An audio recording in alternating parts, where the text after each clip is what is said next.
I did prepare a few slides just to get the conversation going, just to sort of warm us up, but I know we have sort of not a lot of time, so I'm also happy to ditch the slides and we can just talk, because I know this is a really hot topic. And if everyone who is on screen, if you could mute, because I think there's a little bit of background noise, that'd be great. And I'll go ahead and share my screen and get us going.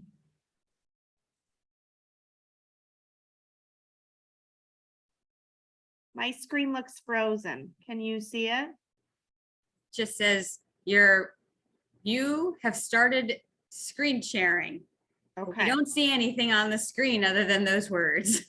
Let me, sometimes it pauses for a moment before it clicks in. So give me a second here. Sure thing. Oh, there we go. Okay. Ooh. There we go. Well, there's beautiful Chicago. I'm on actually the other side of the city. I'm on the south side of the city. This is a view of Chicago from the north side of Lincoln Park. And our headquarters of Campbell Company are based here in Chicago. And so that's where I started. Are you all, I'm assuming you are all in New Jersey, but is everyone in New Jersey, New York area? Yes. Yep. Yep. Great. And I will, Lauren, if it's okay, I can send you a PDF of the slides when this is over. If folks want to keep it, they can. This is just a little bit about Campbell and Company and where our clients are. And like I said, I'm here headquartered in Chicago, and our other main office is in Seattle, Washington, but we work with organizations across the country. And our 4 service lines, we try to be full service for fundraising professionals. So of course, fundraising counsel, campaign studies, analytics, communications, and executive search are our areas of expertise. I also want to pause just for a moment and really reflect on our focus on diversity, equity, inclusion, and accessibility. And obviously, all organizations are at different places in their DEI journey, and we really are. I mean, we're in the same situation within Campbell and Company, and we're also very fortunate to work with so many different clients and learn and help our clients advance in their position where they're at in their journey on DEIA. And it really comes into play when you're talking about hiring and retaining employees. And so I think we'll be able to touch on that a little bit later. Because we're talking with all of you and environmental fundraisers, I just wanted to stop and share some of the organizations that Campbell and Company has worked with over the years. There's many, many more, but these are some of our highlights, and many of these are, not all of them, but a number of them are based in the East Coast. And so there may be some synergy, or we may have crossed paths at different conferences or events and things like that. But the firm overall focuses, we're generalists in a lot of ways. There's some of us who focus on human service organizations, some higher ed or healthcare. I have, throughout my time at the firm, always kept an interest in conservation and environmental organizations before coming to Campbell and Company. And I've been here for just over 21 years. But the other job that I had as an adult was I was a marine mammal trainer for 10 years at Shedd Aquarium in Chicago. And so that's where I really learned a lot. I mean, obviously I got into it because I wanted to train animals and I loved that piece of it, but really the aquarium was leading the way on conservation and protecting the environment. And at the time, I think many zoos and aquariums didn't do, they were very humble in the way that they spoke about and sort of marketed the work that they did for global protection of the environment and conservation issues. And I think they've gotten better about it now, and people really look to those types of organizations as leaders and see the work that they're doing globally, whether it's to help conserve a species or a plant or an entire ecosystem. There's so much there. And so that's an area, in addition to human services and independent schools and higher ed, that we work with. And I particularly enjoy working with those types of organizations. So I appreciate all of the work that you all do. And now we can sort of jump into the recruiting piece, because I know we have, limited time, and there's lots to talk about. And so really, as someone in the executive search profession and thinking about hiring, not only for our clients, but also for Campbell and Company, the market right now, I think we can just sort of take a second and just pause for a moment and say it has never been like it is now.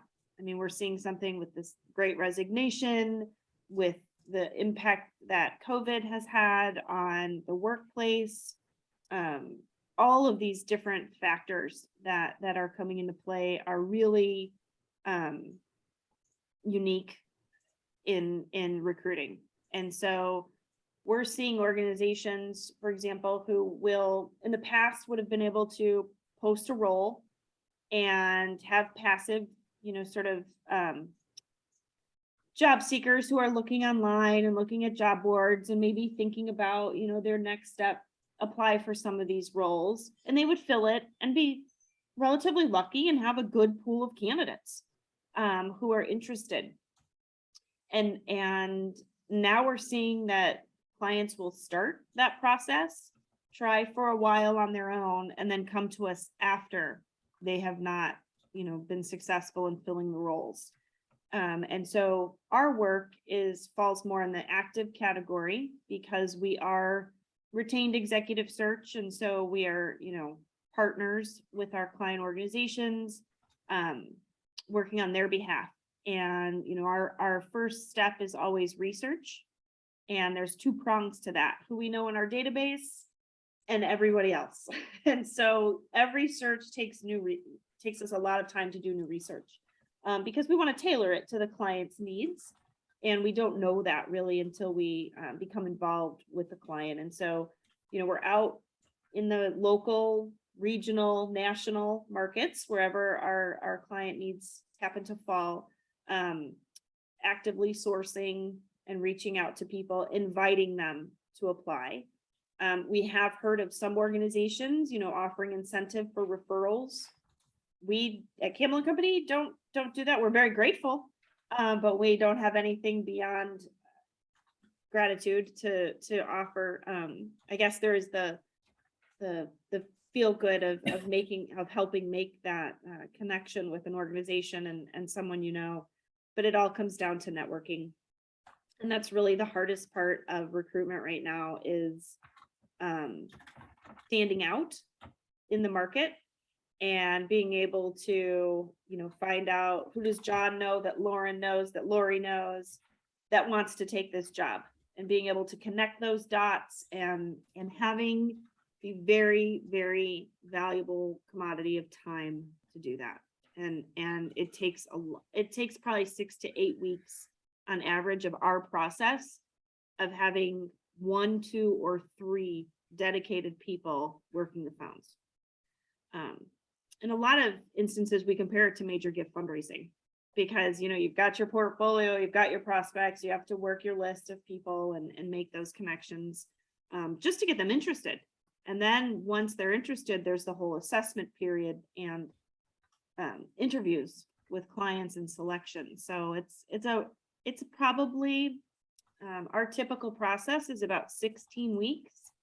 And right now we're seeing it take even longer, because the market is the way it is.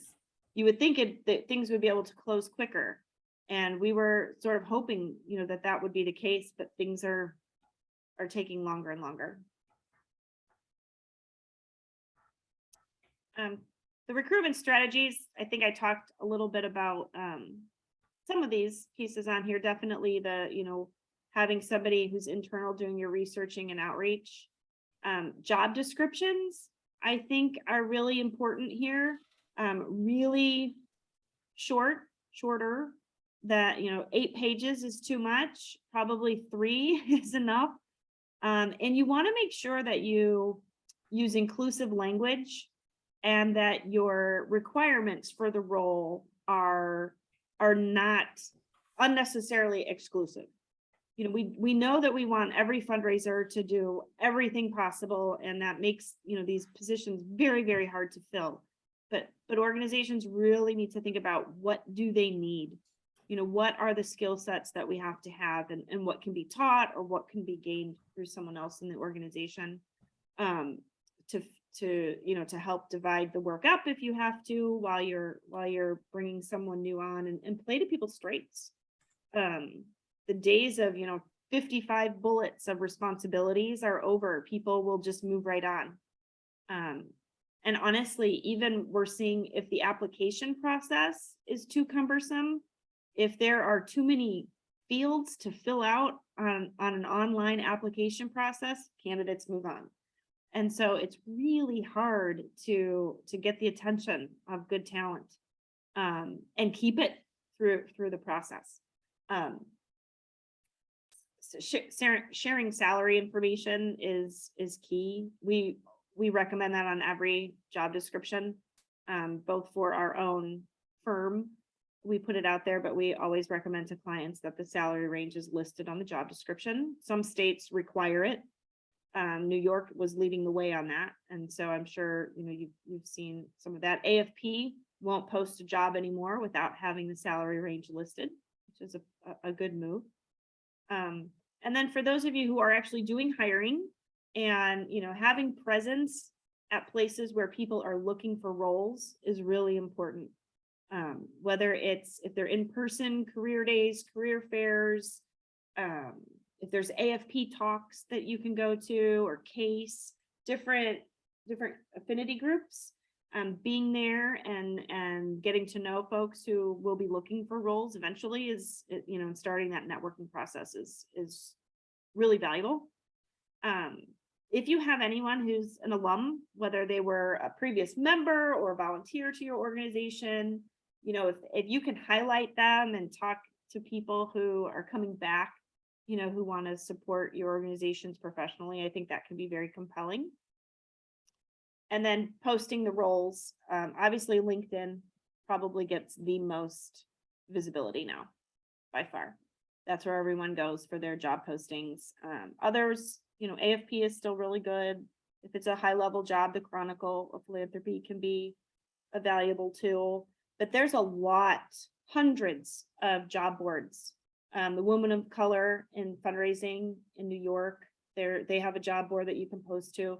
There's a lot of job boards that are geared to groups that may not be looking at LinkedIn, or they might not be looking at all, but they do read the newsletter. And so having those jobs pop up in their news feed, in their email, or even in social media can be really, really valuable.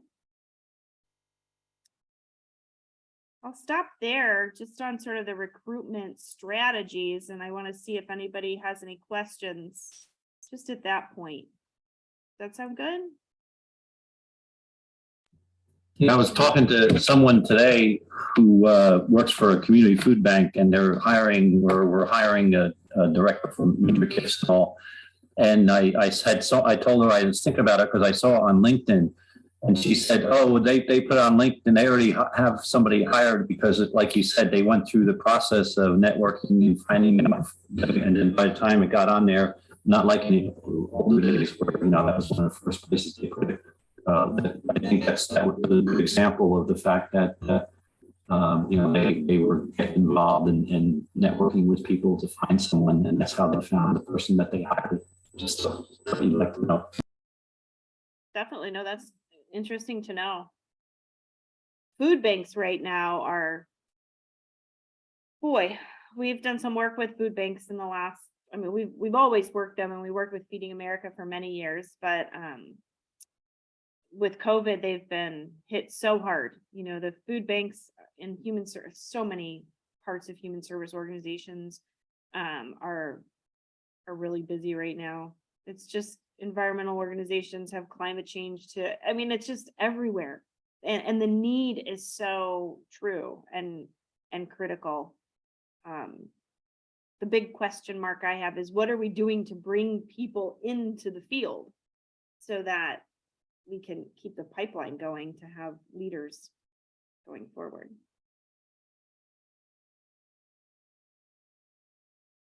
Any other comments or questions on sort of strategies, some of the high level strategies? You can put them in a chat too. I will try to watch my slides, the video and the chat at the same time, but feel free to just come off mute and jump right in. Interviewing and actually sort of closing the deal and hiring individuals is, you should be thinking about, or your organizations should be thinking about the interview process very early on and communicating it to the candidates.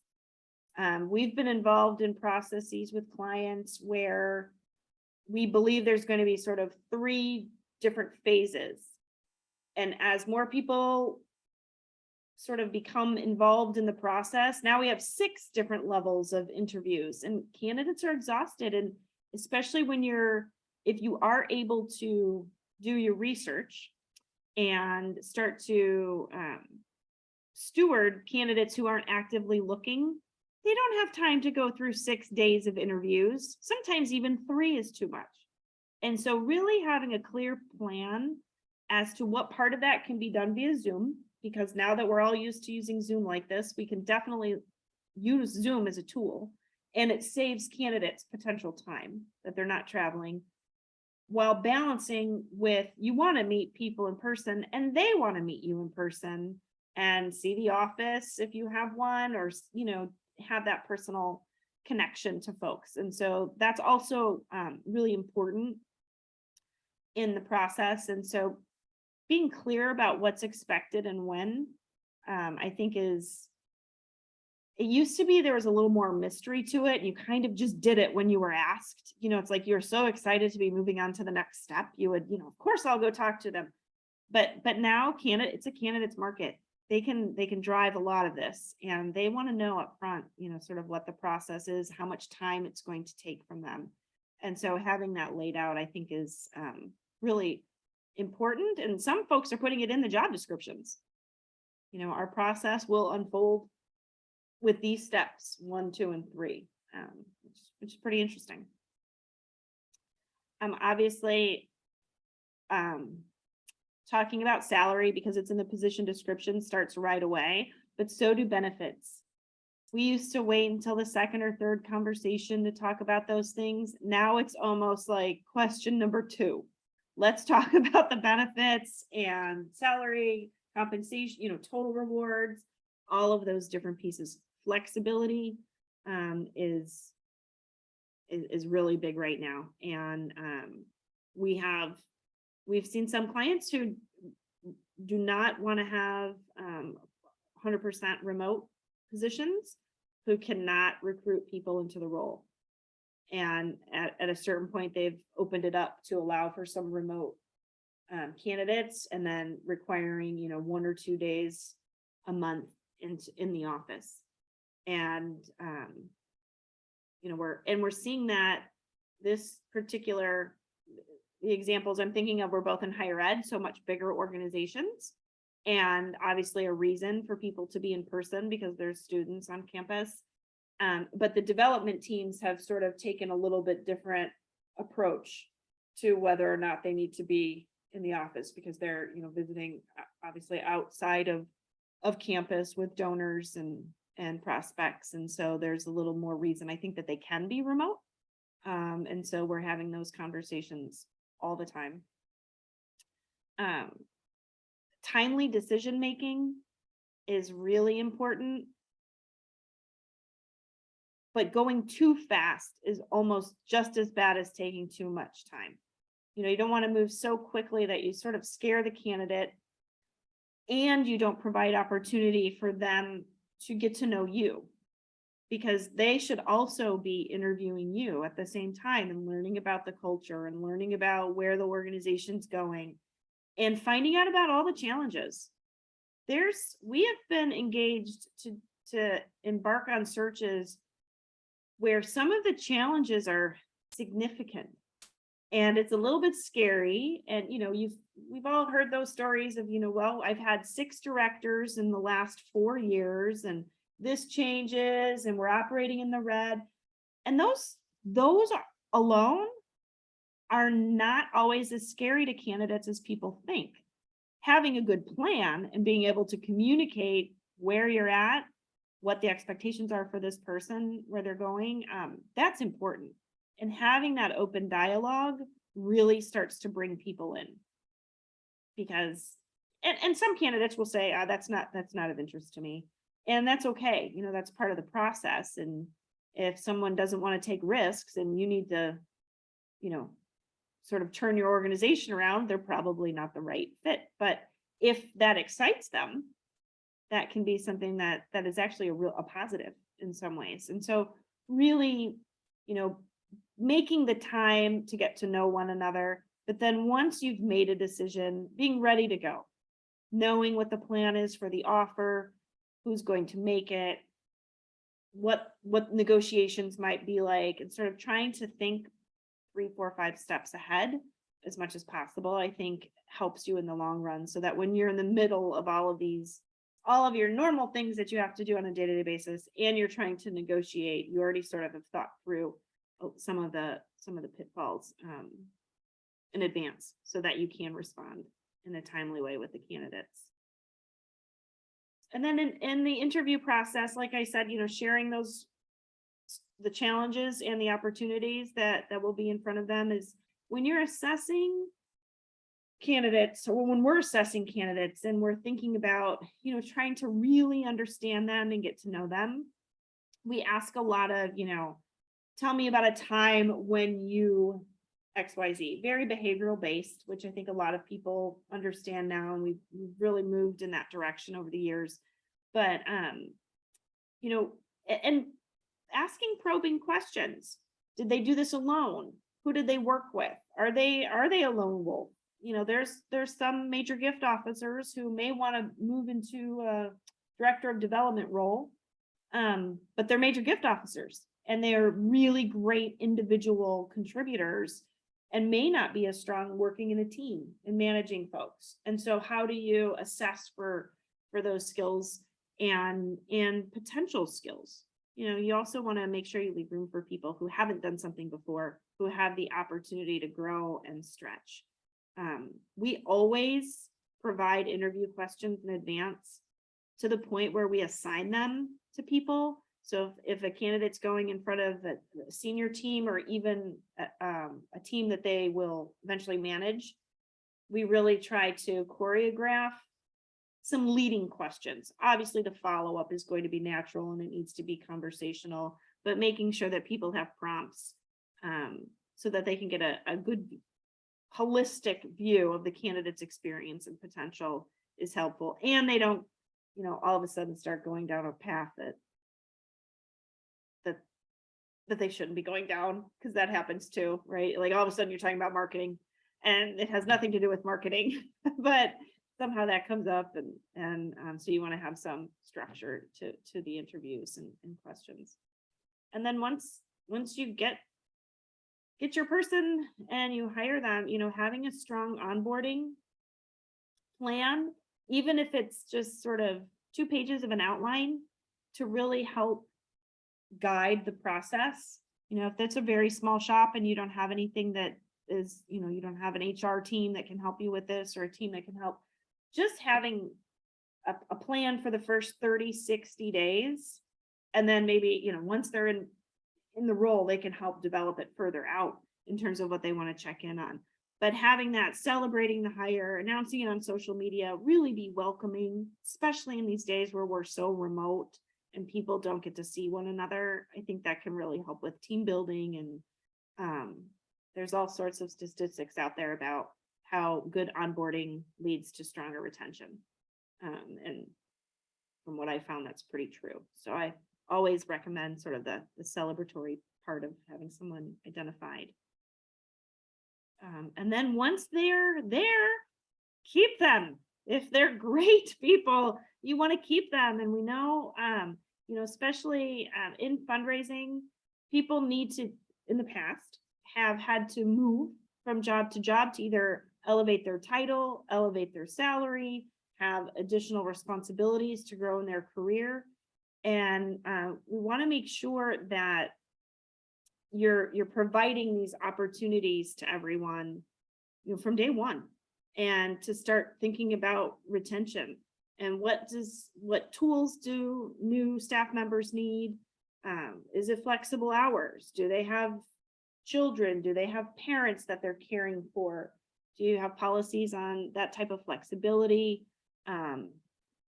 All of those things, working with your HR team to really create policies that are fair and broad across the organization that meet candidates' needs. Because if we don't meet them, someone else will. And so that's, when people start to leave, but really having a culture that supports individuals, knowing that everyone is at a different phase of life and has different needs, I think is at the top of the list for people who are looking for jobs right now, even more so than money. Money's second, I would say. Or if it's 1A and 1B, maybe you could count it that way. But the money is very important, but the flexibility and the positive work culture is critical. Those are my slides. I'll share this afterwards so that you have it, and my contact information. If anybody wants to get in touch, I'm happy to talk one-on-one, but no, that was a pretty fast overview of a lot of information, but I'm happy to drill down on any of it if you have questions. So we found that advertising on LinkedIn and Indeed yielded a lot of candidates that had nothing to do with the position that was posted. And we tried, changing our keywords, but it just seems like a lot of people just blanket send out Agreed. resumes through. We see that too. We see it too. We're actually just starting to work with our marketing team on paid ad campaigns. We haven't done that before, and I think we've done it once now, and we're just about to launch a second one to see if, there's so much power to what LinkedIn can do behind the scenes rather than just putting out an ad, but having it targeted so it goes into the feeds of, people in New York, New Jersey who are focused on major gifts in environmental organizations, and have that get in front of them. I think that's where we're headed, because we see that a lot too. Campbell and Company we hired a designer position, so not fundraising, but we had over 1,000 applications. 1,000.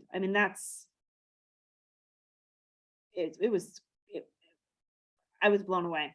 I think up to that point, 700 might have been the most we'd ever had. But at that volume, it's impossible to go through every single one of them.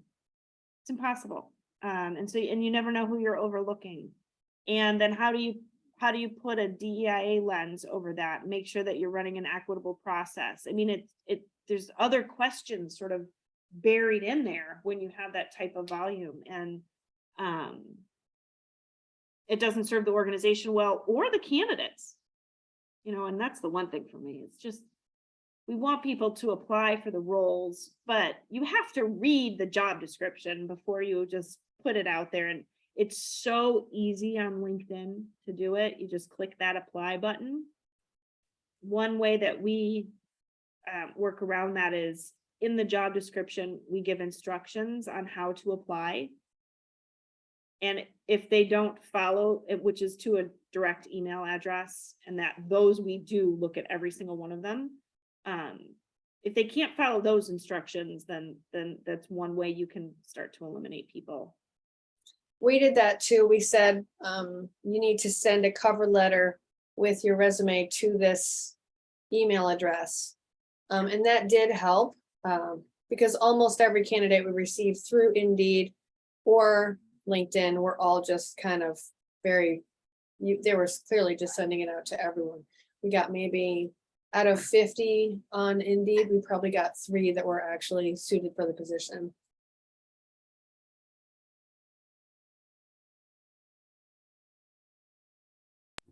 Wow. How many of you are hiring currently? At least one, couple?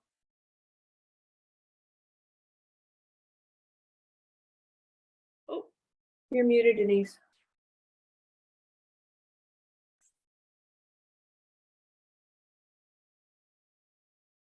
oh no, Denise, we can't hear you.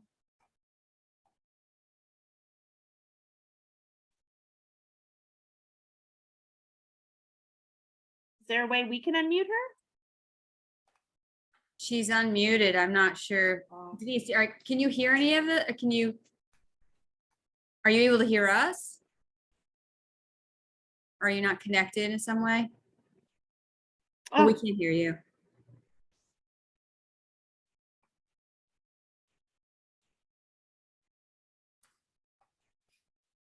she had something really good to say too, I could tell. Perhaps Denise could use the chat if her microphone is not working and at Perfect. least get some of her points across.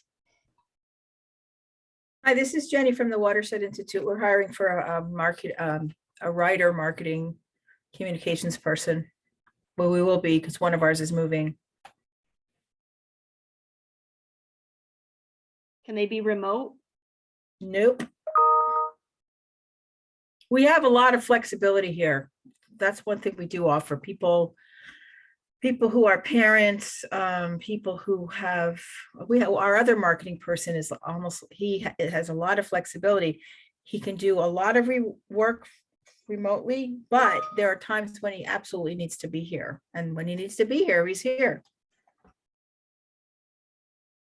Have you posted it yet? Or are you just starting? on No, that? I have to revise the old job description, which is why I was wanting to hear this webinar because it was very timely for me.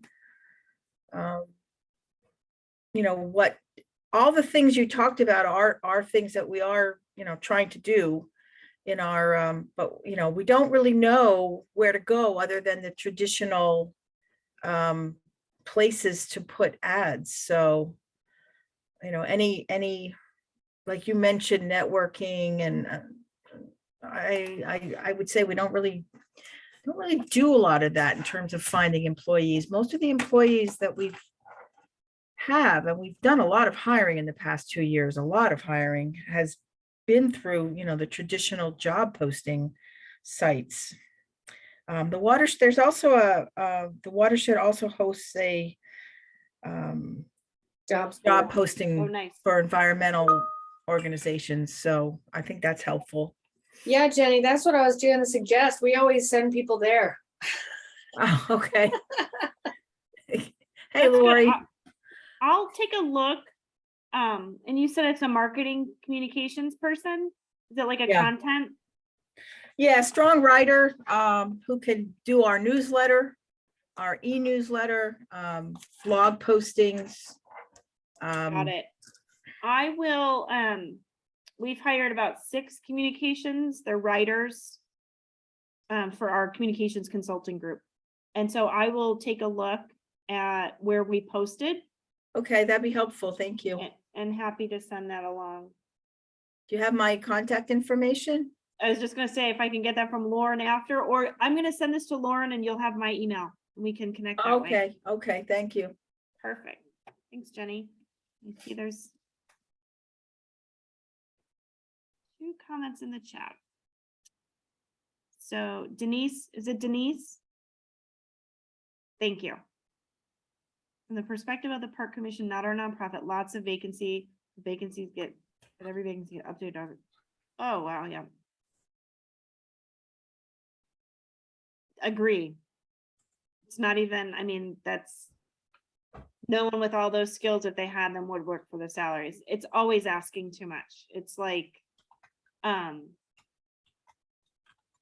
really drilling down on what is needed is so important right now. Because, and most of the time, nobody can really do all that anyway, especially at these different levels. And so you just make it harder on yourself from the get-go. And like I said, candidates don't want to look at all of it. They'll see that and they'll think, there's no way I can do this. What do they expect? And they'll, move on. And so from that perspective, or prioritizing it, these are the priorities. And then, these are pluses. You could think about something like that if it has to be in there. I have a question, if you don't mind.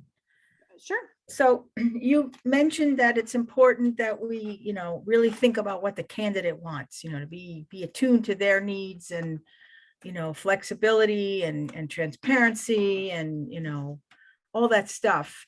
And you said because it's a candidate's market, not a job, not the organization's hiring. So could you talk a little bit more of that? Because I don't really understand that. I don't see that really here. I mean, we have a lot of competition for jobs. And whenever we post something, we do get a lot of people that don't fit, but we get a lot of people that fit. So how much are we supposed to give from the organization side? I think that's a really great question. And if you're having good luck with building out pools of candidates, I think you're lucky in this market, because we're, even for our searches, we've been saying, and this is for director levels through presidents and CEOs, we used to sometimes have pools of 7 to 9 or 10 candidates. Now we're saying they might be 2 to 4. And then what's happening when we get down to the end is people have multiple offers. Really? And Wow. yes. And Interesting. I mean, we were having it happen, like 4 searches out of 6 had candidates that weren't, that had multiple offers, and we were, Yeah. I imagine the people who are using your services are pretty large institutions. Am I correct? it Or varies. It varies. Usually the salary is usually around 125.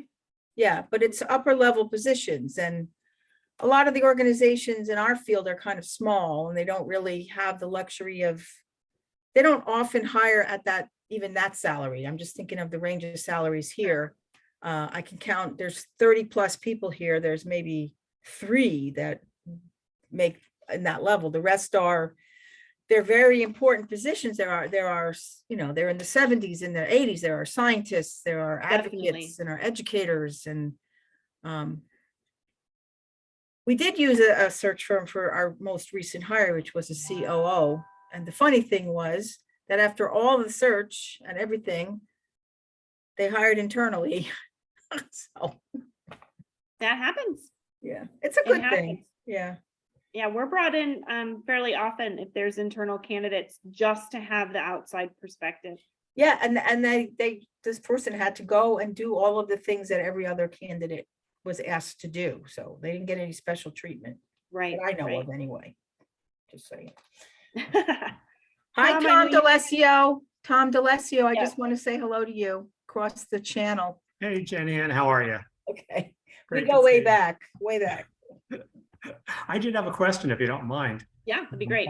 Well, 2 questions. One, any advice on connecting with universities and alumni associations? And do you find that that's helpful, or just, are they just another bureaucracy? We find for fundraising roles,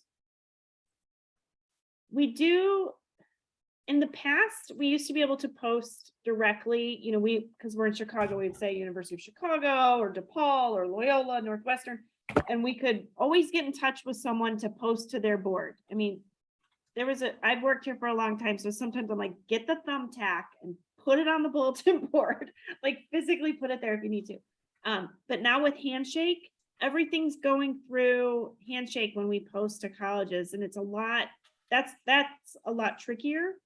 We can do it. So what we try to do is we try to find someone in the alumni group that, Right. and reach out and just start to make that connection. I would need to ask our associates if they've had any luck recently and how they sort of bridge that, because it's, especially development, it's a really good place to look for candidates. So I will circle back to you on the latest and greatest on that. And then my second question, if you don't mind, we're looking for the unicorn. And the problem is when you can't find the unicorn and you try and write the job description, how do you play it out? So we need somebody who can do communications, events, administration, and development. It's a lot. We can't pay people a lot going through, but we can pay one person more than we can pay two people. going Right. forward. Or even to hire a consultant or a part-time person, because frankly, you get what you pay for, right? So how do you deal with all of that? And how do you write a job description that is broad enough to allow for those 4 very distinct roles and yet allow for flexibility? I would describe the needs for each of those areas in one sentence. And also provide information on how you will support this person to be successful. And there are times, I mean, it's like job descriptions have their own personalities sometimes, and I think it's driven by the organizations who put it out there. Some of them can be a little funny, some are, there's all sorts of ways to write them. But I think when we're talking with candidates, we love to tell them that this small organization has a consultant doing XYZ, because it shows the candidates that there is a commitment to putting resources behind things when they need to happen. And that right there, I think, helps the candidate understand the culture, and that, you know, it's not going to be all on your shoulders. There will be some help. I think it's okay to say, we're going to need you to tell us what you know, where are your strengths and where do you need help?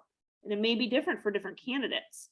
And so that can be part of the interview process. But for the job description, I would keep it pretty high level. So not going into too much detail on every single thing that that is required under every event or every, administrative task. But people can read through people understand what that means for the most part, and you can get into more detail throughout the process.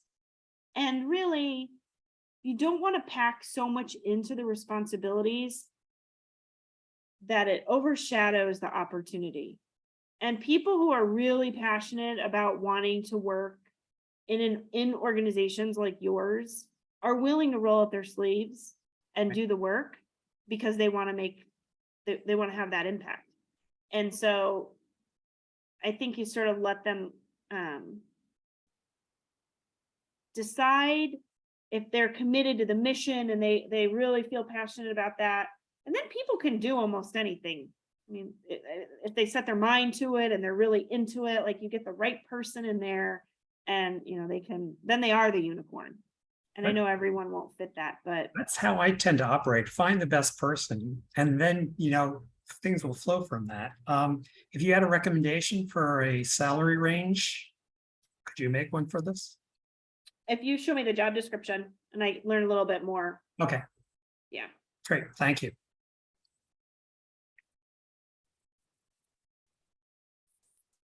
There's a note. Ah, Tom, one thing too about the alumni group, there's a New Jersey CAP, NJCAP, New Jersey Council of Environmental Alumni Fundraisers, professionals rather. And they would be good to connect with, because they are, there's a lot of fundraisers on that council. I just sent a chat to, so you know what I'm talking about. Yeah, they're sort of like our environmental fundraisers group. They meet every once in a while. And they talk about fundraising and everything.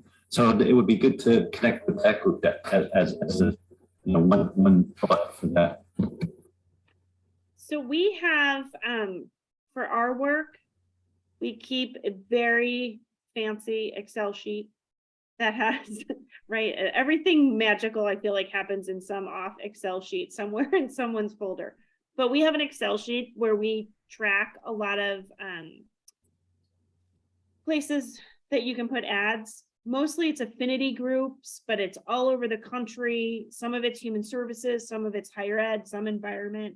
If you'd be interested, I'm happy to share that. I mean, it's just all public stuff that we, when we come across something like this, we would add it to the list. And so we have that, and I'd be happy to share that with you all if you'd like to see it. Some are free, some cost. I mean, there's a lot of them, but there's not like thousands or anything. There may be a couple of hundred sites.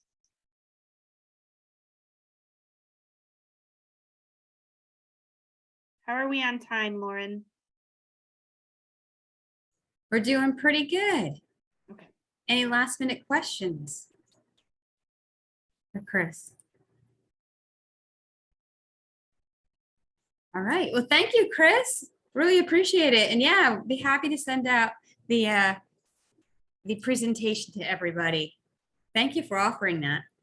Yeah, definitely. Thank you for having me. And I know we covered a lot of dense information, and I'll send the slides, but I'm happy to connect and have a call if anyone has any questions, and that's an offer that doesn't expire. So if you don't need it this month, in a few months when you're like, wait, I need to, noodle this with somebody, I'd be happy to jump on the phone and connect with you. All right. Thank you.